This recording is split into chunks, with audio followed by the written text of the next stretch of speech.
Halo anak-anak, Assalamualaikum warahmatullahi wabarakatuh. Perkenalkan, nama Bapak Dandi Octavian Sutisna. Di sini Bapak sebagai guru PLP dari Universitas Siliwangi yang ditempatkan di SMA Negeri 3 Tasikmalaya.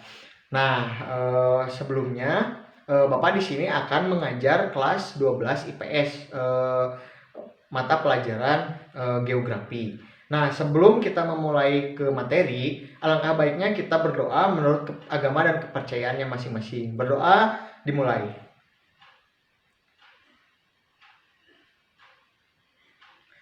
Berdoa dapat diakhiri. Untuk pengisian absensi, Bapak sudah mengirim di link WhatsApp grup yang sudah dibagikan atau sudah masuk teman anak-anak. Nah, selanjutnya kita langsung dimulai saja dan langsung ke materi. Di sini Bapak akan menjelaskan tentang pemanfaatan peta, penginderaan jauh, dan sistem informasi geografis. Nah, lanjut saja ya teman-teman, anak-anak. Di sini ada contoh citra foto dari penginderaan jauh. Nah, selanjutnya di sini ada hasil dari citra foto juga berdasarkan administrasi wilayah. Di sini saya menggunakan Kota Padang. Nah, selanjutnya di sini ada pengertian penginderaan jauh. Nah, di sini ada 4 anak-anak. Yang pertama itu penginderaan jauh atau remote sensing. Nah, remote sensing di sini adalah ilmu dan seni untuk memperoleh informasi tentang suatu objek, daerah, atau fenomena dengan jumlah analisis data yang diperoleh melalui alat perekam atau sensor. Nah, biasanya menggunakan gelombang elektromagnetik sebagai media perantaranya tanpa menyentuh objek tersebut. Nah, ini itu menurut Lisens dan Kiefer pada tahun 1979. Nah, yang kedua anak-anak, di sini ada penginderaan jauh merupakan teknik yang dikembangkan untuk memperoleh dan menganalisis informasi tentang bumi. Nah, informasi itu dibentuk radiasi elektromagnetik yang dipantulkan atau dipancarkan dari permukaan bumi. Nah, ini menurut Lindgren pada tahun 1985. Nah, yang ketiga ada penginderaan jauh merupakan upaya untuk memperoleh, menunjukkan atau mengidentifikasi dan menganalisis objek dengan sensor pada posisi pengamatan daerah kajian. Nah, maka dapat disimpulkan bahwa penginderaan jauh adalah suatu teknik dan seni untuk memperoleh informasi objek dari jarak jauh tanpa kontak langsung dengan objek, gejala, atau daerah yang akan dikaji dengan menggunakan sensor. Nah, selanjutnya di sini ada komponen penginderaan jauh. Yang pertama itu ada sumber tenaga. Nah, di sini tuh ada 2, yaitu tenaga aktif atau dengan flash atau cahaya buatan. Nah, yang dimaksud dengan sumber tenaga aktif ini adalah sumber tenaga yang berasal dari radar yang aktif pada saat pengambilan objek. Biasanya wujud dari cahaya ini adalah berbentuk kilatan yang cepat dan berbentuk gelombang elektromagnetik. Nah, yang kedua ada tenaga pasif atau matahari. Nah, tenaga pasif ini bersumber dari sinar matahari yang masuk ke permukaan bumi. Jumlah tenaga matahari yang mencapai bumi ini dipengaruhi oleh waktu, lokasi, dan kondisi cuaca. Jumlah tenaga yang diterima siang hari lebih banyak dibandingkan dengan pagi atau sore hari. Bahkan kalau malam hari tidak bisa digunakan, berbeda dengan tenaga aktif.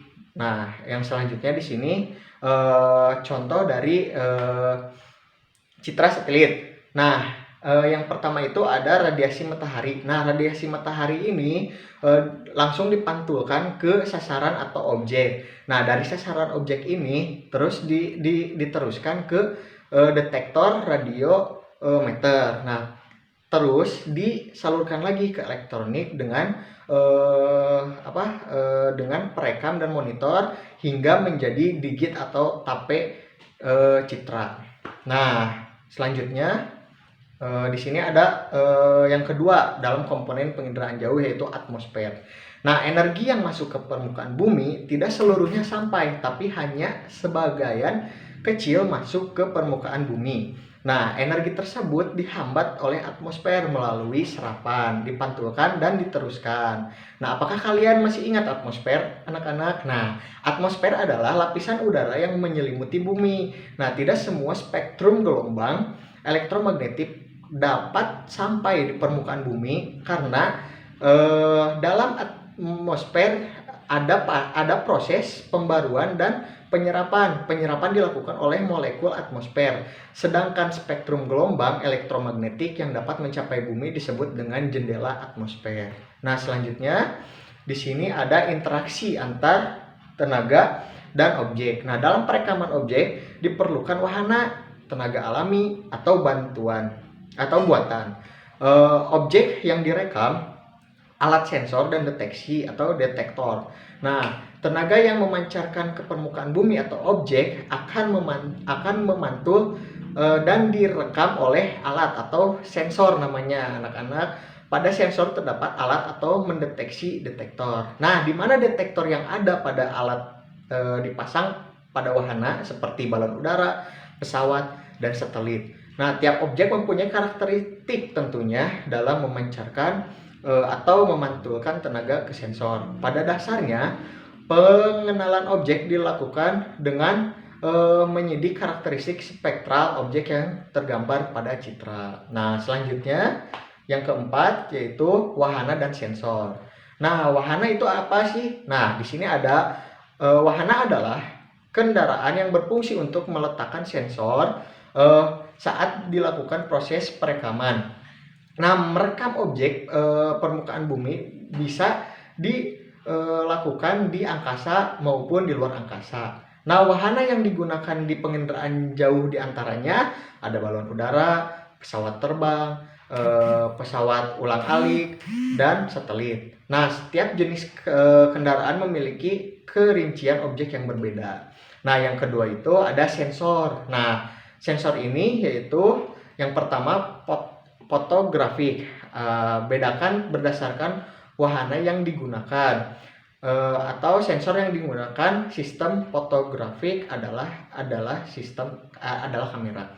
Nah, yang kedua itu ada non fotografik atau radar, sensor elektromagnetik atau elektronik. Ini digunakan pada sistem penginderaan jauh fotografik karena proses perekaman objek tidak berdasarkan pembakaran, tetapi berdasarkan sinyal elektronik yang dipantulkan dan dipancarkan dan direkam oleh detektor.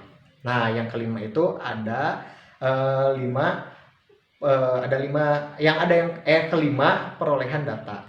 Nah, perolehan data ada di sini tuh ada perolehan data secara manual.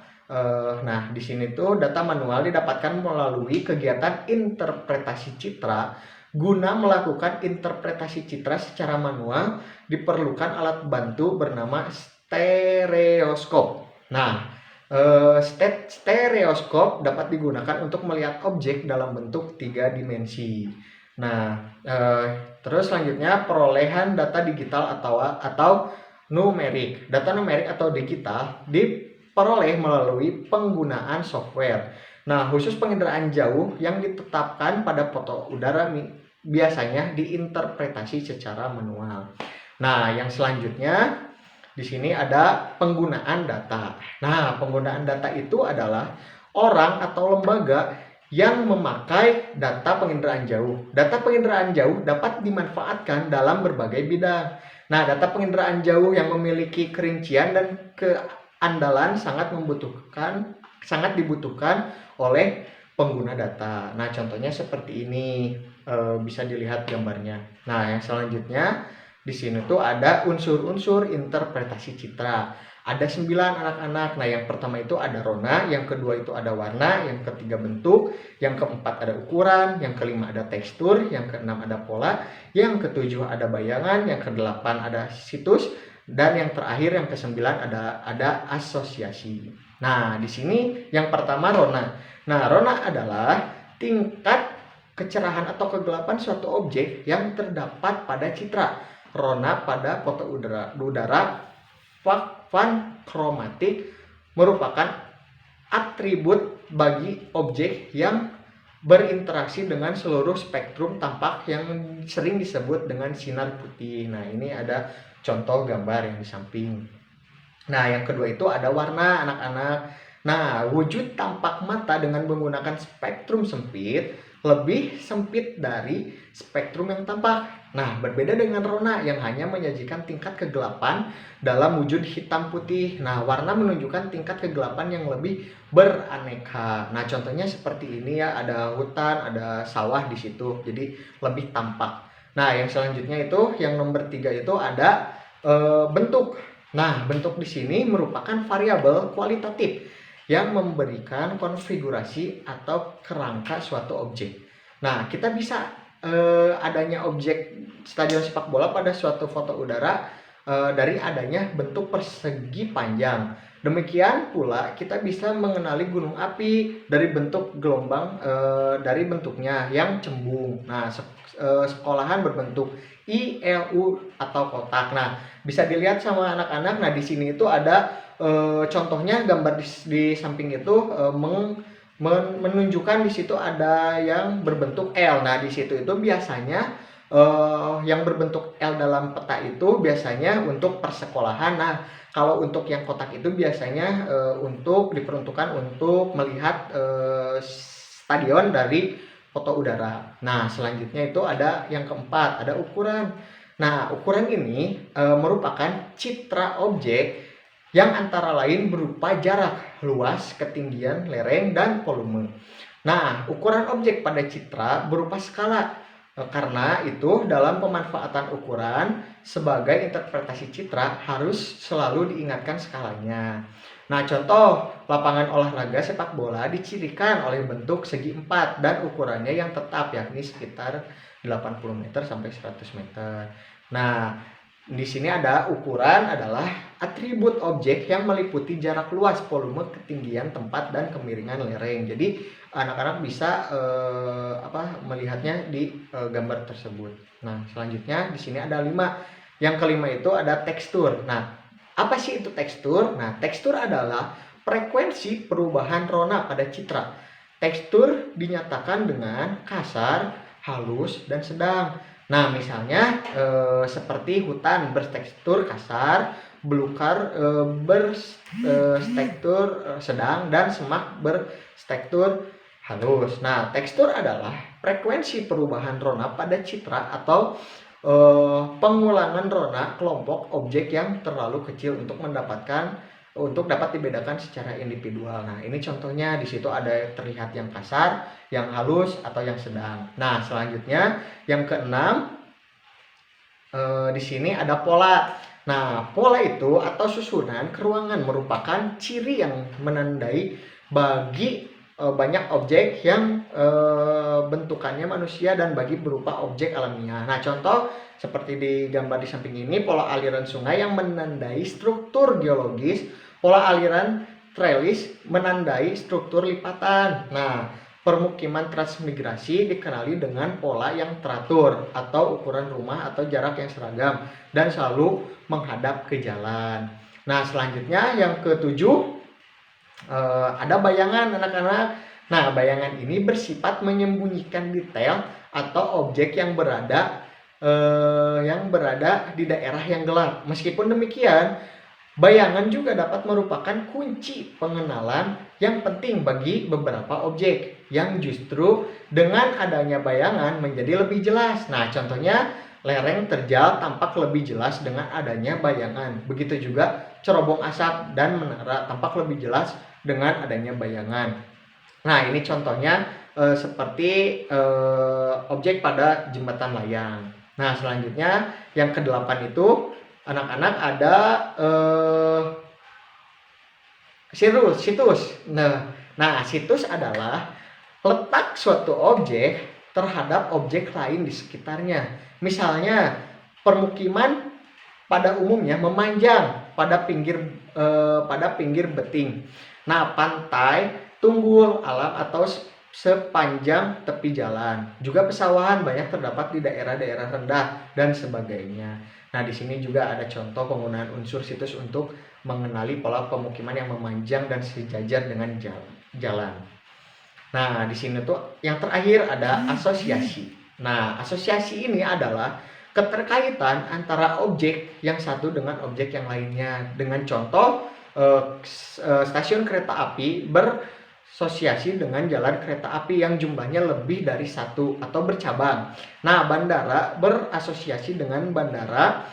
Asosiasi diartikan sebagai keterkaitan antara objek satu dengan objek yang lainnya. Contohnya di sini ada stasiun Tasik dengan stasiun Ciamis. Nah, itu saling berasosiasi untuk menjadikan suatu objek dengan satu dengan yang lainnya. Nah, di sini itu selanjutnya ada alat interpretasi citra foto udara. Nah, yang pertama ini ada alat pengamat. Nah, alat pengamat ini ada dua, yaitu stereoskop dan non stereoskop. Nah, yang kedua ini ada alat pengukur objek. Yang pertama itu alat pengukur arah atau yang dinamakan busur derajat.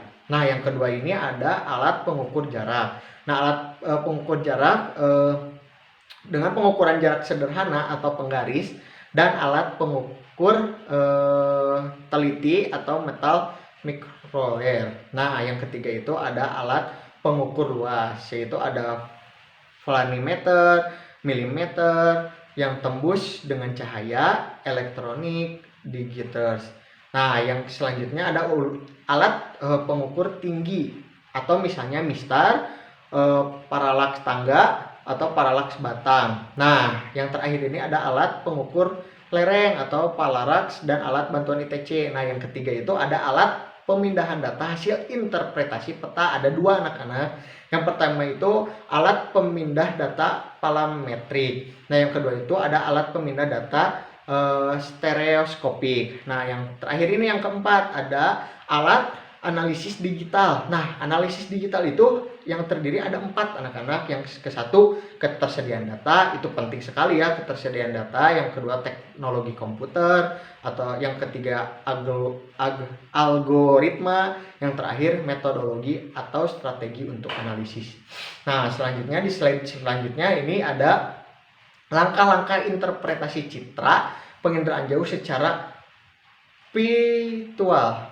Nah, yang pertama itu ada pengenalan objek melalui proses deteksi. Nah, yang kedua itu ada identifikasi. Yang ketiga ada penilaian atas fungsi objek dan kaitan antar objek dengan cara menginterpretasi dan menganalisis citra.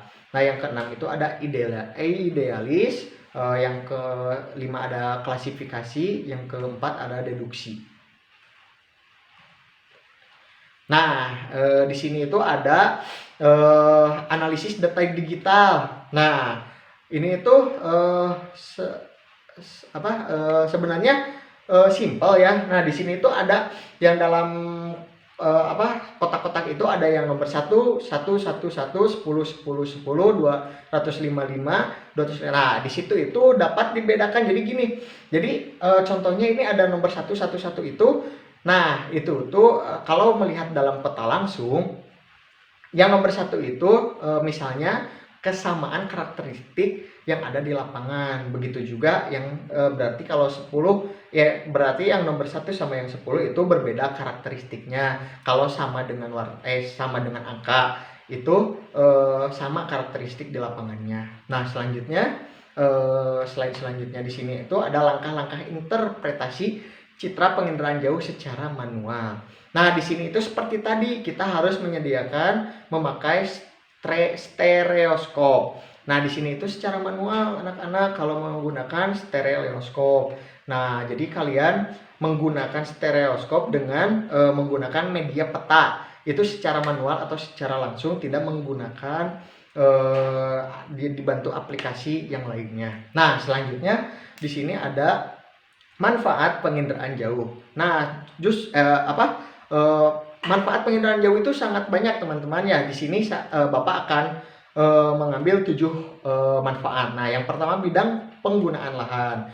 Nah, bidang penggunaan lahan di sini sangat bermanfaat sekali karena penggunaan lahan khususnya di Indonesia sekarang itu banyak yang terjadi penyalahgunaan lahan. Nah, ini tuh dapat membantu dalam bidang penggunaan lahan. Nah, yang kedua itu ada bidang kehutanan. Nah, bidang kehutanan ini dipakai untuk meng apa meng meng meng Nah, yang ketiga ada bidang hidrologi. Nah, yang keempat ada bidang pembuatan peta, yang keempat bidang meteorologi, yang keenam bidang oseanografi, yang ketujuh bidang geofisika bumi. Nah, selanjutnya ada keunggulan penginderaan jauh. Nah, keunggulan ini yang pertama melalui penggunaan citra diperoleh gambaran objek permukaan bumi dengan wujud dan posisi yang mirip kenyataannya. Yang kedua ini ada dengan adanya teknologi objek foto udara berupa 3 dimensi. Nah, yang ketiga ini ada melalui citra dapat diketahui gejala atau kenampakan di permukaan bumi. Nah, yang keempat, citra menggambarkan objek tenaga dengan cepat bahkan wilayah yang sulit dijangkau. Nah, yang kelima, citra dapat memetakan daerah bencana alam dalam waktu relatif cepat. Yang keenam, yang terakhir, melalui penginderaan jauh, data atau informasi dapat diperoleh dengan cepat, tepat, dan akurat. Nah, di sini ada manfaat penginderaan jauh di bidang tata guna lahan. Nah, yang pertama pemetaan penggunaan lahan, yang kedua penentuan arah lahan, yang ketiga menentukan arah pengembangan suatu wilayah, yang keempat ada menentukan lokasi pembangunan, yang kelima menentukan model pengembangan suatu wilayah, yang terakhir itu ada menentukan titik-titik wilayah untuk perencanaan kawasan ruangan terbuka hijau. Nah, di sini itu ada dua jaringan transportasi ya. Yang pertama itu ada jaringan transportasi dan ada jaringan tata guna lahan atau sumber daya alam. Nah, di sini tuh yang pertama jaringan transportasi. Nah, di sini itu ada 3 jaringan transportasi, yaitu ada transportasi darat, transportasi laut, dan transportasi udara. Nah, yang pertama ini transportasi darat untuk menentukan lokasi terminal. Yang kedua, menentukan jalur alternatif. Yang ketiga, pembangunan jembatan. Yang keempat, pemantauan kondisi jalan. Yang terakhir, penentuan jalur evakuasi. Yang kedua itu ada transportasi laut. Nah, yang pertama ini penentuan jalur pelayaran, yang selanjutnya penentuan cuaca, yang terakhir pemantauan ombak. Nah, yang terakhir di sini ada yang ketiga transportasi udara. Nah, transportasi udara juga ada 3. Yang pertama penentuan jalur penerbangan, yang kedua penentuan cuaca, yang terakhir penentuan lokasi bandara. Nah, ini manfaat penginderaan jauh dalam bidang transportasi anak-anak. Bisa dilihat ya, yang pertama itu ada untuk mengetahui jumlah dan persebaran penduduk di suatu wilayah. Yang kedua, mengetahui luas dan sebaran lahan serta kemungkinan pola drainasinya. Nah, yang ketiga, untuk mengetahui pola persebaran pemukiman penduduk. Yang keempat, untuk pendataan dan pengembangan jaringan transportasi berkelanjutan. Nah, yang kelima untuk pendataan dan pengembangan pusat-pusat pertumbuhan dan pembangunan di wilayah-wilayah strategi. Nah, yang keenam mempermudah untuk mengklasifikasi jenis lahan yang sesuai untuk pengembangan transportasi. Nah, selanjutnya di sini ada keuntungan citra penginderaan jauh untuk pengembangan jaringan transportasi. Nah, yang pertama itu citra dapat dibuat secara cepat walaupun untuk daerah yang sulit dijelajahi. Yang kedua menggambarkan secara 3 dimensi.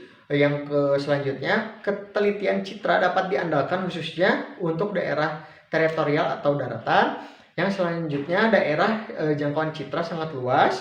Yang terakhir pemukiman citra dapat menghemat waktu, tenaga, dan juga biaya. Nah, selanjutnya untuk slide selanjutnya di sini ada contoh peta jaringan transportasi udara. Nah, di sini itu bisa dilihat ya anak-anak, ada di sini yang sangat banyak itu contohnya seperti di Jakarta. Nah, di Jakarta kan ada bandara Soekarno-Hatta. Nah, di Bandara Soekarno-Hatta itu bisa membuka jalur udara ya, contohnya seperti Garuda Indonesia. Ya, Garuda Indonesia, pesawat Garuda Indonesia ini kan sangat banyak rute-rute dalam negeri. Nah, contohnya di sini dari Jakarta kita mau naik memakai pesawat misalnya, bisa ke Padang, bisa ke Aceh, bisa ke Sulawesi, bisa ke Kalimantan, bisa ke Irian Jaya, bisa ke Kupang, ya bisa bisa ke wilayah yang yang ada rute atau bandaranya di suatu wilayah. Nah, selanjutnya di sini ada pemanfaatan SIG dan peta untuk interpretasi sumber daya alam. Nah, yang pertama itu inventarisasi sumber daya air, terutama jumlah, distribusi, dan kualitas air, baik air pemukiman maupun air tanah. Yang kedua, inventarisasi sumber daya lahan yang terdapat di suatu daerah, terutama mengenai ketersediaan, kesesuaian, dan kemampuan lahan dalam mendukung proses pembangunan. Nah, yang ketiga ada inventarisasi sumber daya mineral, yaitu informasi tentang jenis, kualitas, cadangan, dan persebaran mineral sebagai salah satu faktor penting dalam pembangunan. Nah, yang keempat itu ada inventarisasi sumber daya hutan, yaitu informasi yang meliputi luas, jenis, perkembangan, pemanfaatan, dan kerusakan hutan. Baik anak-anak, mungkin sekian yang Bapak bisa berikan dalam materi pemanfaatan peta. Nah, tetap semangat untuk belajar walaupun kita dalam kondisi yang kondisi saat ini, walaupun daring, kita harus tetap semangat, jaga kesehatan, terutama kita harus semangat dalam belajar. Nah, untuk selanjutnya ya, untuk pengisian tugas, Bapak akan share di WA grup dengan rentan waktu ya sekitar 3-5 hari. Nah, untuk anak-anak nanti bisa lihat di situ petunjuk dan cara pembuatan dalam tugas. Nah, mungkin sekian dari Bapak. Wabillahi taufiq wal hidayah. Wassalamualaikum warahmatullahi wabarakatuh.